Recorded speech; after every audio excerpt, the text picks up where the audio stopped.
All right, teammates. We are back once again. If this is your first time listening to the Move Swiftly podcast, welcome to the show. Welcome to the number one show on innovative teamwork. Great to have you. To my regular listeners, it's now become your expectation. You know I bring nothing but the best. Great people that have a great mission, a great story, and they are simply here to help you. It's Dr. Julie Pham, who, I would attempt to just list off her resume and everything that she's done, but I'm not. That's going to take a pod in itself. I will tell you that you are going to completely change the way you think about the word curiosity by the end of this episode. She has a TED talk that I was listening to actually before we got on, and it really, me as the innovative teamwork guy, I had my notes out. I had certain things I was taking and made sure I wanted to ask her once I had her on. So with all that, Dr. Julie, welcome to the show. Thank you so much, Aswan.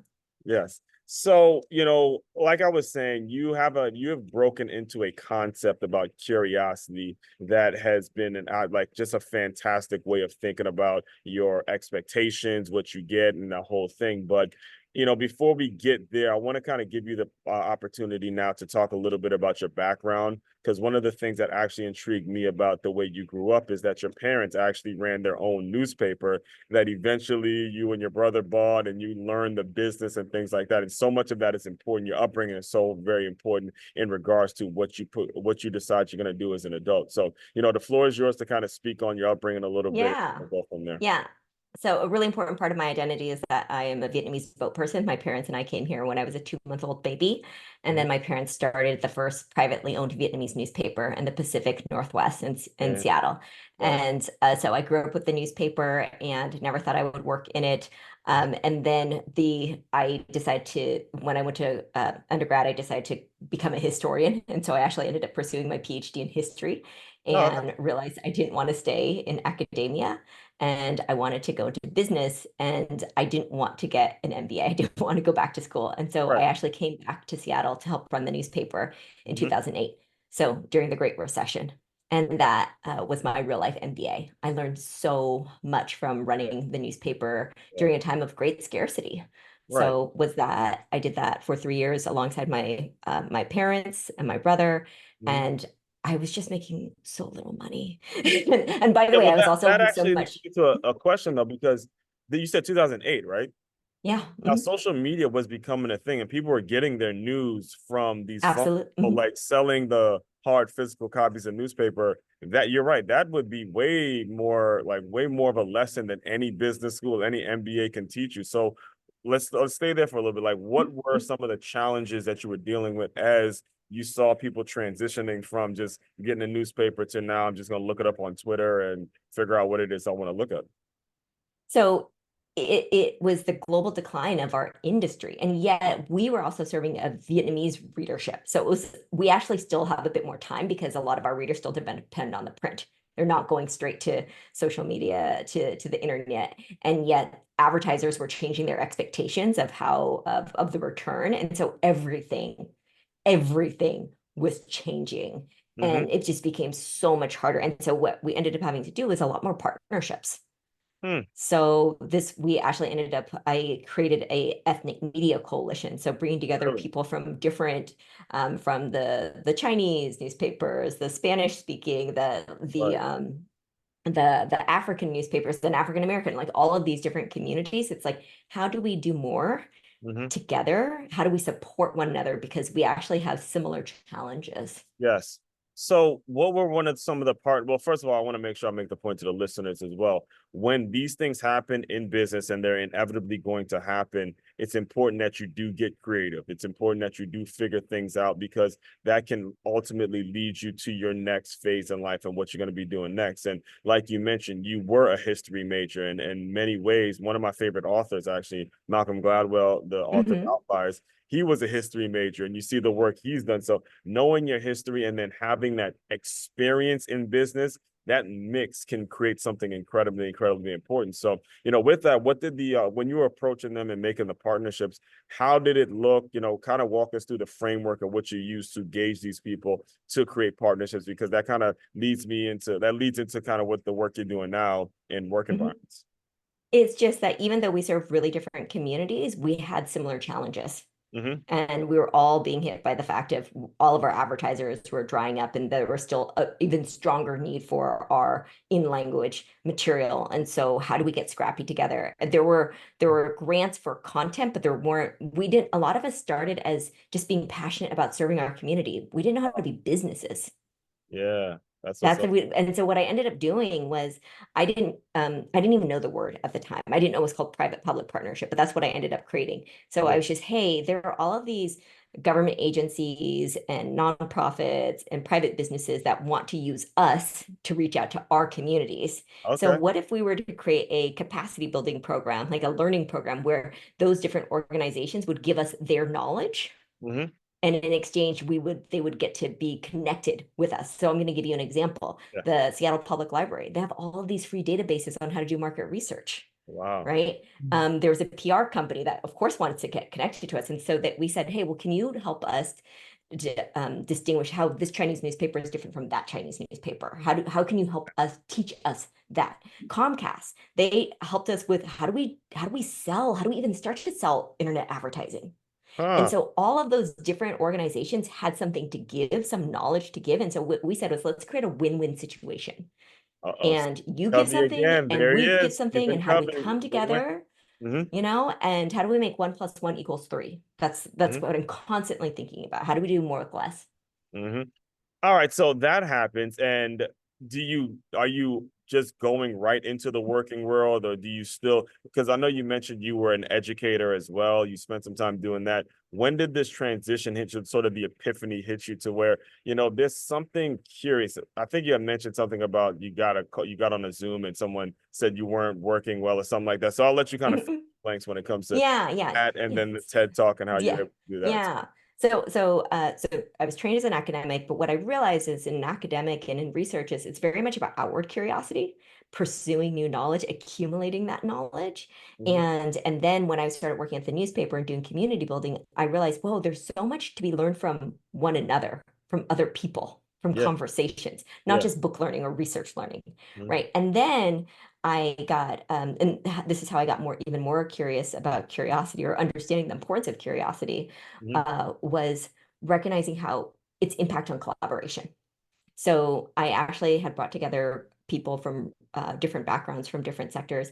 And what I noticed were the teams that did really well, or there are people who did really well, and there are people who really struggled. And the people who really struggled were those who were focused on the outcome, only on the outcome. And Mhm. those who did really well, or who were really thriving, were those who were just, look at what I'm learning. I Mhm. had no idea.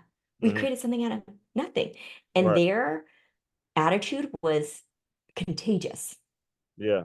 But the thing is, if you had on any team a critical mass of people who were only focused on the outcome, it could take down the morale of the team too. And Right. so that was kind of my epiphany for like, oh, this is why curiosity on teams is so important. And that's why I decided to make a whole business out of it.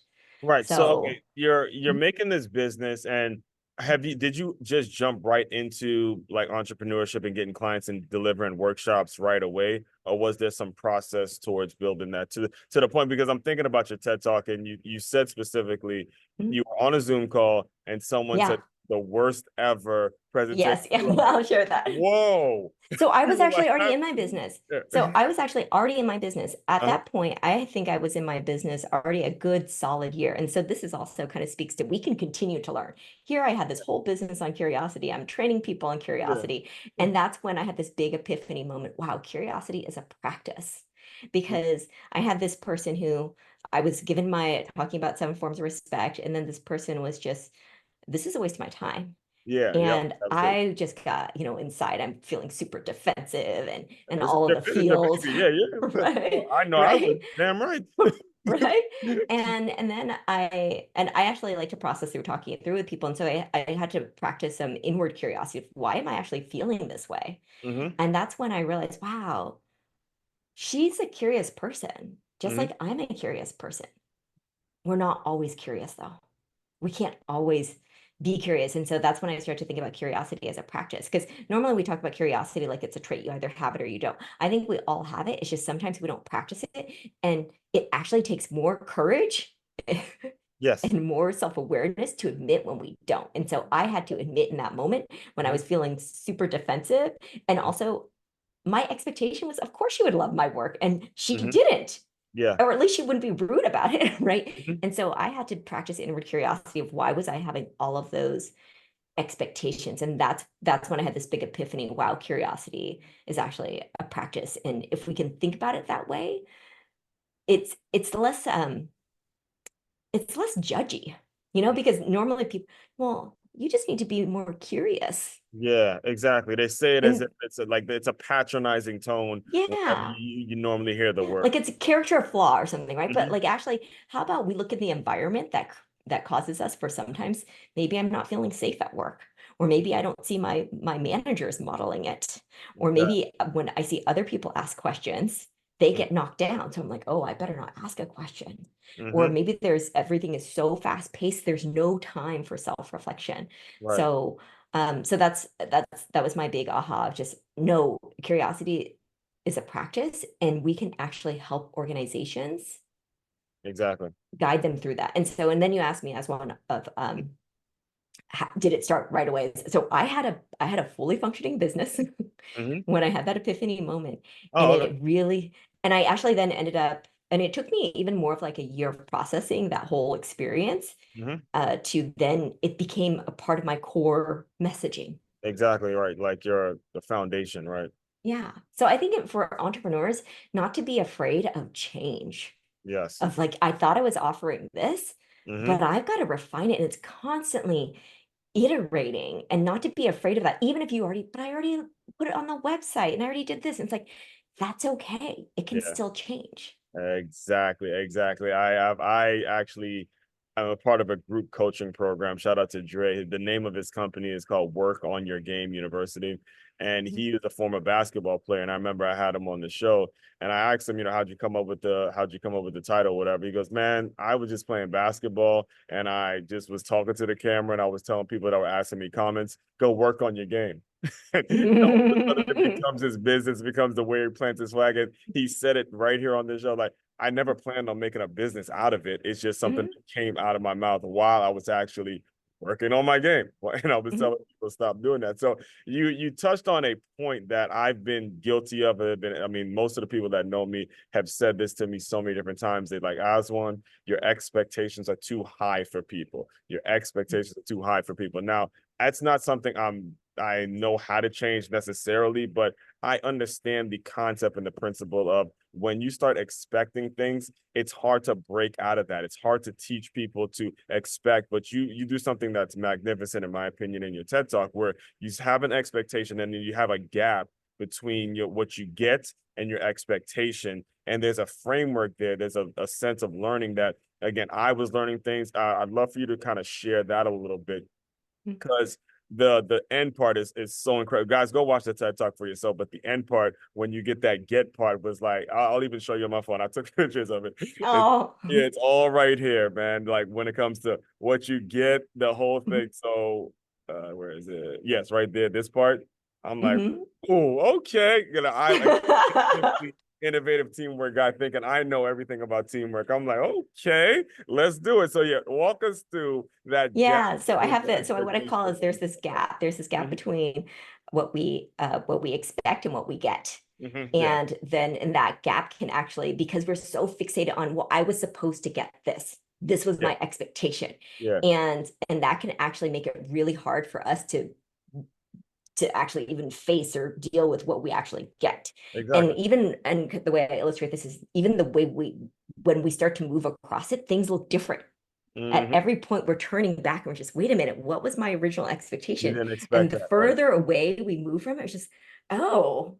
And it's Yeah. just like that's the thing. We just need some distance and time and space to look at it.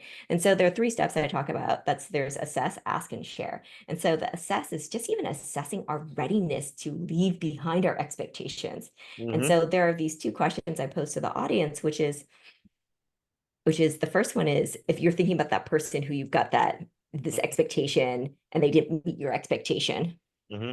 the first thing, and you're just like, I'm about to have this conversation with them, Yeah. like with that woman who said, this is a waste of my time.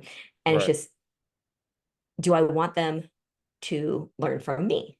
Right. It's like, So of course I do. let me pause you real Mhm. quick because I want to Yeah. give a real life example. Yeah. Mhm. I used to teach. It was a daycare slash educator position. It's Mhm. called kindercare, and they hire people left and right. It's incredibly transient industry. Mhm. Somebody got hired that had years of experience as a daycare, like just I mean tons of experience, and she did not show up on time. She didn't know what to do with the kid. So many things were wrong, and I remember having a conversation with the director where my expectation for this girl when I looked at her resume and I hired her on the spot was Mhm. not at all what I got. And then that boiled down to, do I assess how I'm hiring? Do I try to learn? So that assess piece right there, Mhm. again, it's you cannot skip that, because when you can learn from your mistakes or learn from another person, that's when the next phase goes. So good. Yeah, yeah, because we have to actually be willing to ask ourselves, do I want to, am I open to learning? Am I willing to learn? Yes. And then, and then the next part is to ask ourselves these questions of where are these expectations coming from?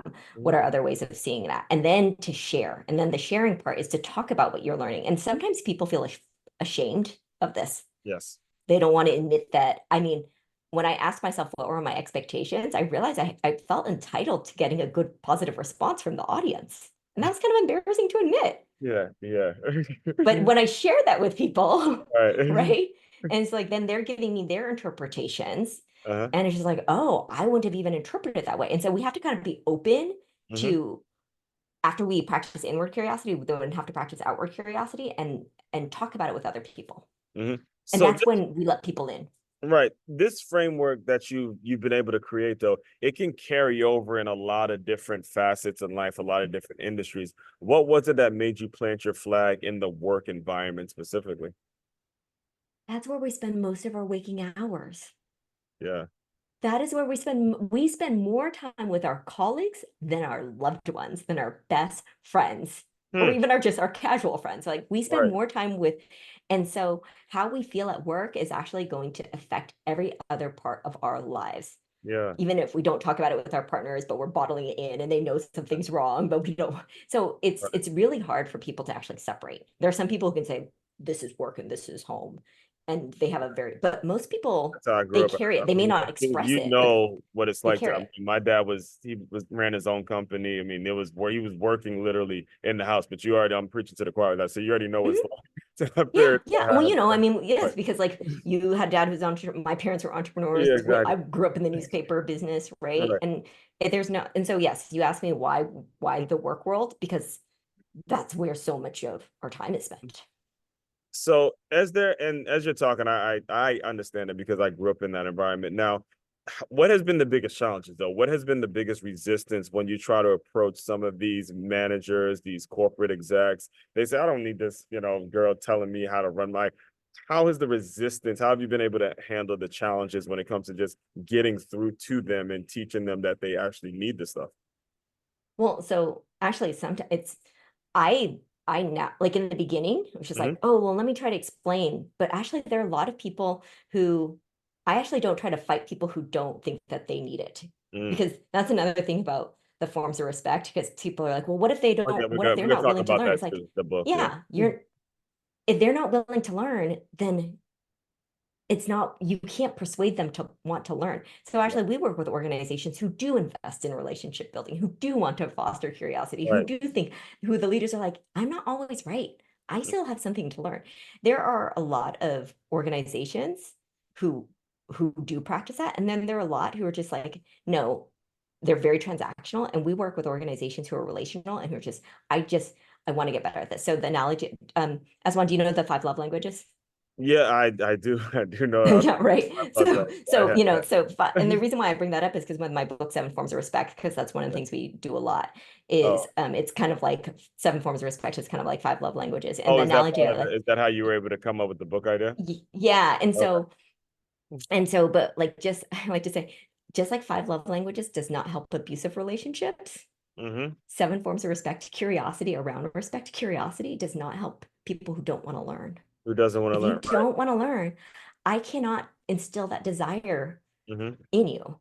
So that's where as an entrepreneur, and this is like me, entrepreneur tip here, Yeah, don't try to persuade people who I don't don't. want to buy I don't want to get what it. you have to offer. There are a lot of people who want to have what you want to offer, and you just need to frame it in a way that they'll understand. Mm-hmm. I love that you made that point, and that where I'm kind of thinking is the person who wants it, but isn't kind of higher up on the totem pole, and they may be hearing you talk, they may be, run into your world in some way, shape, form, or fashion. And you did make the point of, assessing the situation when a person just has to let go of the job. If you're not growing, if you're around people that are just not serving, you have to figure it out. Can you speak a little bit to that person who may want your services, but just knows that, look, it's not even I won't even bring it to my boss. I want to know how I would even get access to your world. So good.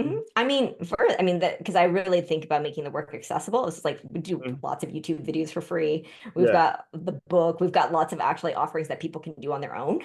Hmm. And then also just starting to talk about it with their coworkers and to Right. see if that there's traction that way. Because we've had some clients where it really started for some people who were just individually interested in it. And then it's just like, huh, Okay. well, and then they would just share the framework. Hmm. Um, and I think that when we talk about curiosity and respect, those concepts are pretty universal and neutral. Yeah. And what I mean by that is it doesn't feel woo-woo. No. It doesn't feel like, oh, you're trying to get me into all this relationship stuff, Yeah. right? It's just like, That's why I yeah, think it's a cool curiosity is way that you important. made Respect is sure important. the work environment. Yeah. That's Right? yeah. Right? Right. And Right. all of these organizations have on their vision statement, curiosity. We care about curiosity. And then what we say is, 70% of people say that they face barriers asking questions at work. You Uh-huh. may think that is important, but let's talk about that. Right. Why is that? Why are so many people afraid to ask questions? All right, so let's kind of do this. That if there's someone listening in, what's the filtering process in which they would kind of that you would take them through to make sure that they're sort of ready for this knowledge? Because this is and I want to make sure I make the point too.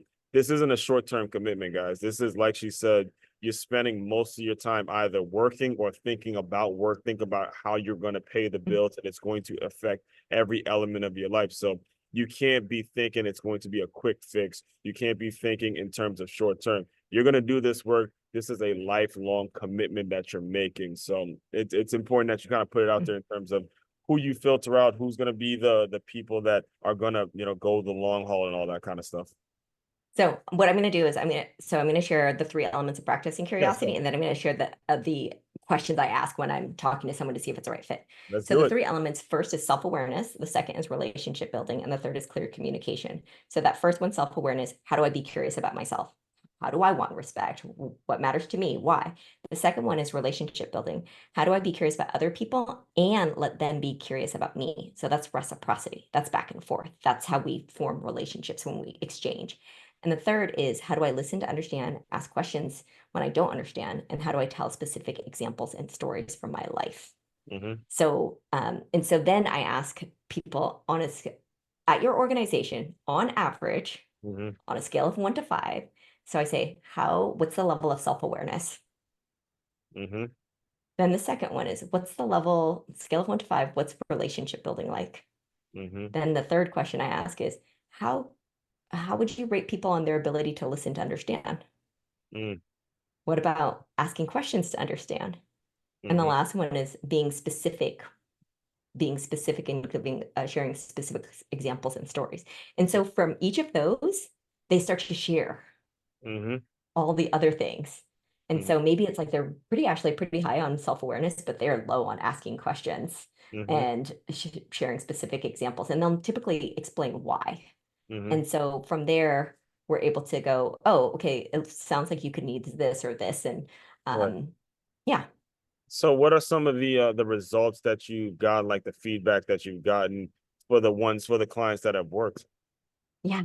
So here's one of my favorite examples is that, so with the respect work, we like to ask who in your life, what influences how you think about respect? And Hmm. so we had this one client who um, they, when they asked that of their employees, and it was more blue collar workers, right? They had expected people to talk about their social identities, like their race, their gender. These are the things that influence. They were so surprised by what they learned. Hmm. And they heard, I'm a plumber or I'm a customer service rep. This influences. And so, how I like to describe that is oftentimes when we're trying to have these conversations, we say, here's a list of boxes. Check Hmm. off check off a box. And in our approach, we say, what's important to you? You tell me. You tell one another. You start those conversations. That requires practicing inward curiosity first. I have to ask myself before I can share with you. And Yeah. so that for that client, they learned about their employees in Mm-hmm. ways that they had not expected to learn. Right. Yeah. And so that's like the self-awareness part. And then another one in communication, we had another client who said after their org went through the training, they had to release some really bad news. Yeah. And then from that, but this time the people's reaction to the bad news was not uh not negative about the news itself, but negative about how it was communicated. Yeah. And Yeah. that's a difference, right? Because it's like they understood that the bad stuff was going to happen, but what they were reacting to is like, well, we wish you had communicated it this way Mm-hmm. because that would have felt more respectful to us. That's how we want respect. Not Right. that they were trying to be disrespectful, but it's more of this is what we want. And so even that little distinction of moving away from the content to how it was delivered was a Mm-hmm. major change. Yeah, and I mean, listen, this is so important that we get a hold of this.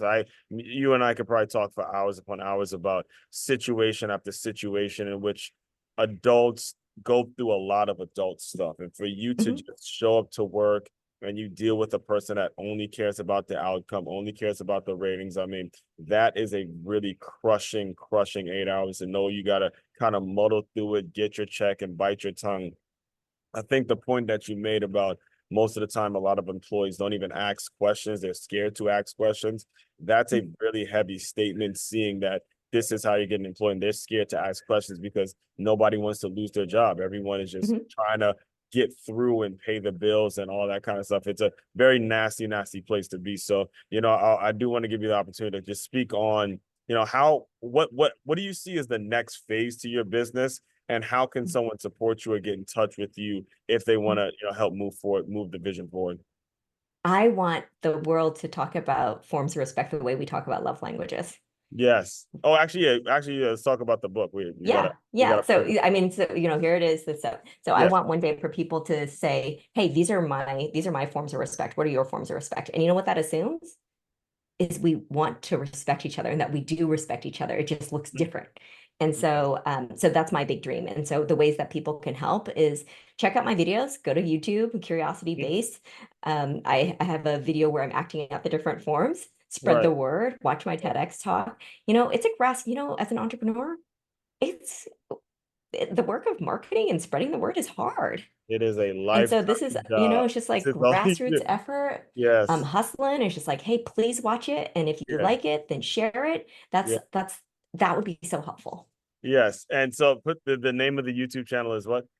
Is it Oh, everything? it's curiosity based. Curiosity based. Yeah. Curiosity based. Mhm. Okay, that will also be included in the show notes as well. So, Dr. Julie, the way I close out all the shows is I want you to use your imagination a little bit. You are, let's say, a 13-year-old girl. You are seeing your parents run this newspaper. You're starting to develop some business concepts of your own. I want you to pretend that young Julie has come into the Zoom room. Give her some words of encouragement, and we'll officially close. It's gonna get better. Yes, yes, that's right to the point. It's gonna get better, man. I felt that. Did you want to say anything else? No, because that hit me. Just, I yeah, did not just mean to yeah. interrupt you on that one. No, it's just gonna get better. It's just like, don't worry, it's gonna get better.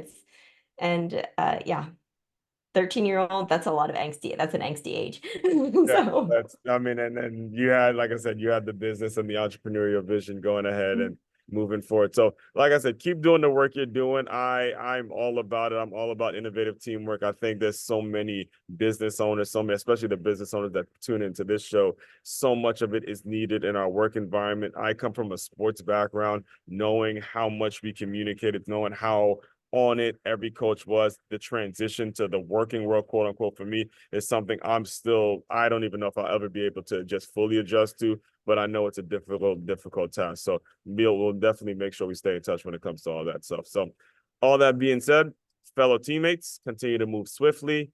We will talk more soon.